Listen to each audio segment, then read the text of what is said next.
Hello everyone, সবাই কেমন আছেন? দিনটি ছিল 6 ডিসেম্বর। ওই দিনটি আমাদের জন্য খুবই স্পেশাল, কারণ ওই দিন ছিল আমার বড় বোনের বিবাহ বার্ষিকী। দিনটি সেলিব্রেট করার জন্য আমরা সবাই রেডি হয়ে বের হয়ে পড়লাম সুলতান ডাইনের উদ্দেশ্যে। এরপর আমরা সবাই গাড়িতে উঠে পড়লাম।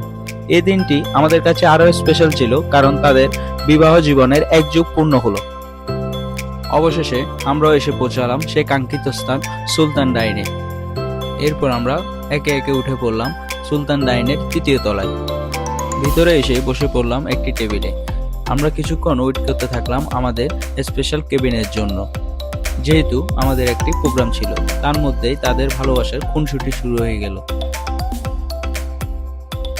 এরপর আমরা কেক নিয়ে বসে পড়লাম আমাদের অনুষ্ঠানটি সেলিব্রেট করার জন্য। ও আচ্ছা, তাদের পরিচয় তো দেওয়া হলো না, এরা দুজন আমার ভাগিনা। এরপর এদিকে ছিলাম আমি আর আমার আরেক মামা। এরপর আমার দুই বোন জামাই আর ভাগিনারা মিলে হই হুল্লোড় করে কেকটি কেটে ফেললো। তারপর শুরু হয়ে গেল কেক খাওয়ানোর পালা। প্রথমে তারা দুজন দুজনকে খাইয়ে দিল। তারপর একে একে সবাইকে কেক খাওয়ানো হলো। এরপর আমার বোন কেক খাওয়ানো নিয়ে আমার সাথে কিছুটা মজাও করলো। তারপর আমাকেও কেক খাইয়ে দেওয়া হলো। সাথে সৌজন্যতা রক্ষার্থে আমাকেও তাদেরকে কেক খাইয়ে দিতে হলো। এরপর আমার মামাকেও কেক খাওয়ানো হলো। এরপর আমরা ওয়েট করতে থাকি আমাদের খাবারের জন্য।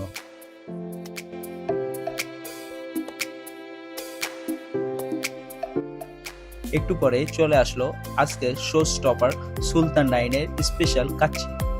এদিকে দুলাভাই তার শালিকে স্পেশালি সার্ভ করছে। বিলম্ব না করে আমিও খাওয়া শুরু করে দিলাম। খাবারের টেস্টটা ছিল অতুলনীয়। আপনারা নিশ্চয় এতক্ষণে বুঝে গিয়েছেন তাদের খাওয়া দেখে খাবারের টেস্টটা কেমন ছিল। এদিকে আমার বোন কখন জানে আমার খাবারের এই দুর্ধর্ষ ভিডিওটি করে নিল। খাওয়ার বিলটি পেমেন্ট করার পর আমরা সবাই বাসার উদ্দেশ্যে রওনা দিলাম। এত আনন্দের মাঝেও আমাদের সবার মধ্যে একটি শূন্যতা রয়ে গেল।